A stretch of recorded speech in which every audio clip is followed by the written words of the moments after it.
Thalassery press forum ഇഫ്താർ സംഗമം സംഘടിപ്പിച്ചു. Pepper പാലസിൽ നടന്ന പരിപാടി ജില്ലാ ജഡ്ജി KT നിസാർ അഹമ്മദ് ഉദ്ഘാടനം ചെയ്തു.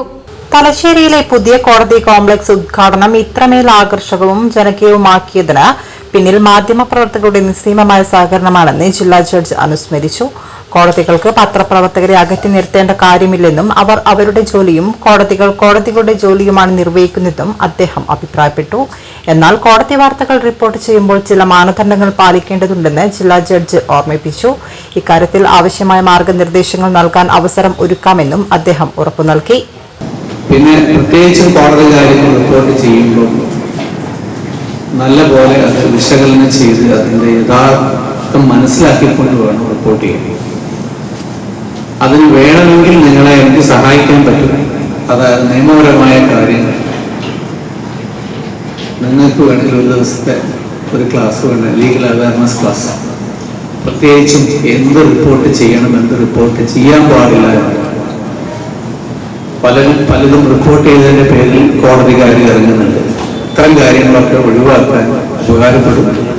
അത് നമുക്ക് ആലോചിക്കാവുന്നതാണ്. ലീഗൽ സർവീസുമായി ബന്ധപ്പെട്ട് നമുക്ക് ഒരു ദിവസം പ്രസ്സുകൾക്ക് വേണ്ടി ഒരു ഈവനിങ് ഫുള്ളൊന്നുമുണ്ട്, ഒരു ഈവനിങ് 1 or 2 hours ഒരു ഇന്ററാക്ഷൻ പല കാര്യങ്ങൾ നിങ്ങൾക്ക് കോടതി സംബന്ധിച്ച് ചോദിക്കാൻ അത് ഷെയർ ചെയ്യുന്നു. പ്രത്യേകിച്ച് പോക്സോ പോലുള്ള കേസുകൾ റിപ്പോർട്ട് ചെയ്ത് കോടതിയിൽ എൻ്റെ കൂടെ തന്നെ ഉണ്ട്. ഞാൻ എറണാകുളത്ത് ട്രൈ ചെയ്ത് പത്രപ്രവർത്തകൻ. അപ്പം അതിൽ എന്ത് പറയണം, എന്ത് പറയാതിരിക്കണമെന്നുള്ളത് അത് മനസ്സിലാക്കി വെക്കുന്നുണ്ടെന്നുള്ളത് നമ്മൾ റിപ്പോർട്ട് ചെയ്യുമ്പോൾ സ്വാഭാവികമായും പത്രപ്രവർത്തകർ മിക്കവാറും കേസുകൾ വരാറുണ്ട്, ഡിഫമേഷൻ കേസ് ഒക്കെ വരും. അപ്പോൾ ഏത് പരിധിയിലാണ് നമുക്ക് പോവാം. ഒരു കേസിനെ വെച്ച് കേസ് സംബന്ധമായോ അല്ലെങ്കിൽ ഒരു കേസ് ന്യൂസ് റിപ്പോർട്ട് ചെയ്യുമ്പോൾ അതിൻ്റെ പരിധി ലംഘിക്കാതെ നോക്കാം. അല്ലെങ്കിൽ അത് ഏത് കഴിയുമ്പോഴാണ് നിയമത്തിന് മുന്നാമല്ലെങ്കിൽ കയറിപ്പോകുന്നത് എന്നുള്ളത് അറിഞ്ഞിരുന്നാലും അതിനൊക്കെ ഒരുപാട് ക്ലാരിഫിക്കേഷൻ ഒഴിവാക്കാം. അത് ശ്രദ്ധിക്കുക. കേരളത്തിലെ ഏറ്റവും വൈബ്രന്റായ പ്രസ് ഫോറമാണ് തലശ്ശേരിയിലേതെന്ന് ആശംസാ പ്രാസംഗികരായി സംബന്ധിച്ച പബ്ലിക് പ്രോസിക്യൂട്ടർ ഉൾപ്പെടെയുള്ള അഭിഭാഷക പ്രമുഖരും എടുത്തു പറഞ്ഞു. കേരളത്തിലെ ഇന്നേവരെ ഒരു കോടതി കെട്ടിടത്തിനും ഉദ്ഘാടനത്തിന് കിട്ടാത്ത അത്രയും ജനകീയ പ്രാധാന്യം അതുപോലെ തന്നെ പ്രചാരവും കിട്ടിയത് നിങ്ങളുടെയൊക്കെ സഹായത്താണ്. യാതൊരു സംശയവുമില്ല. നമ്മുടെ മാധ്യമപ്രവർത്തകർ ഞങ്ങളോട് കാണിച്ചത് സ്നേഹം അത് വളരെ കൂടുതലായിരുന്നു. പലതവണ നമ്മുടെ ജില്ലാ ജഡ്ജി കോടതിയിൽ തന്നെ പത്രമാധ്യമങ്ങളുടെ സുഹൃത്തുക്കളുടെ മീറ്റിംഗ് വിളിച്ചു. പല ലേഖനങ്ങൾ ഇപ്പോൾ അന്വേഷിച്ച മാതൃഭൂമിയൊക്കെ ഒരു ഫുൾ പേജാണ്.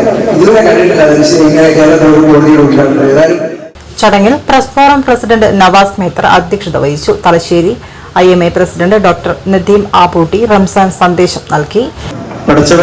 ഈ മാസത്തിൽ സംവിധാനിച്ചു വെച്ചിരിക്കുന്ന ഒരു വിശ്വാസി തേടി പോകുന്ന പല കാര്യങ്ങളും അതിൽ ഒളിഞ്ഞിരിപ്പുണ്ട്. പ്രത്യേകിച്ച് അതൊരു കരുണയുടെ മാസമാണ്. വിശ്വാസിയെ സംബന്ധിച്ചിടത്തോളം പാപമോചനത്തിന്റെ മാസമാണ്. അവന് സൃഷ്ടാവുമായി അടുക്കാനുള്ള വലിയൊരു സാഹചര്യമാണ്.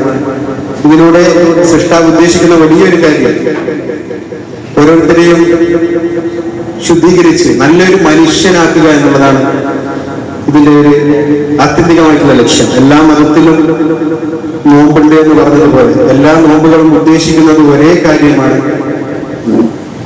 അതിന്റെ കടുപ്പം ഓരോ സ്ഥലവ്യത്യാസത്തിനനുസരിച്ച് മുസ്ലിം മതവിശ്വാസികൾ ആചരിക്കുന്ന നോമ്പിന് 9 മണിക്കൂർ മുതൽ 16, 18, 21 മണിക്കൂർ വരെ നോമ്പനുഷ്ഠിക്കുന്ന രാജ്യങ്ങൾ നമ്മുടെ ആഗോളതലത്തിലുണ്ട്. അതിനകത്ത് നമുക്ക് താരതമ്യേന വലിയ കുഴപ്പമില്ലാത്തൊരു നോമ്പാണ്. 13 മണിക്കൂറുള്ള ഒരു വ്രതാനുഷ്ഠാനമാണ്.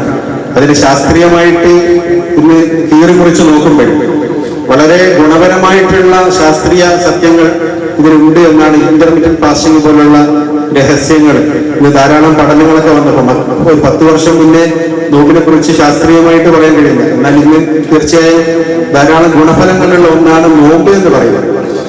District government pleader advocate K Ajith Kumar, സംസ്ഥാന ജയിൽ ഉപദേശക സമിതി member advocate K Vishan, advocate K Shuhaib, advocate K Latheef, advocate MS Nishad, advocate P Premarajan, EK Nayanar സ്മാരക library secretary P Dineshan, Thalassery CI Biju Prakash, SI Shafath, P Aishwarya എന്നിവർ സംസാരിച്ചു. ദേശാഭിമാനി പത്രത്തിന്റെ ചീഫ് റിപ്പോർട്ടറായി സ്ഥാനക്കയറ്റം ലഭിച്ച P ദിനേശനെ പ്രസ് ഫോറത്തിന് വേണ്ടി ജില്ലാ ജഡ്ജ് KT നിസാർ അഹമ്മദ് ഷാൾ അണിയിച്ച് അനുമോദിച്ചു. Press forum secretary Aneesh Pathiriyad സ്വാഗതവും ട്രഷറർ N സിറാജുദ്ദീൻ നന്ദിയും പറഞ്ഞു.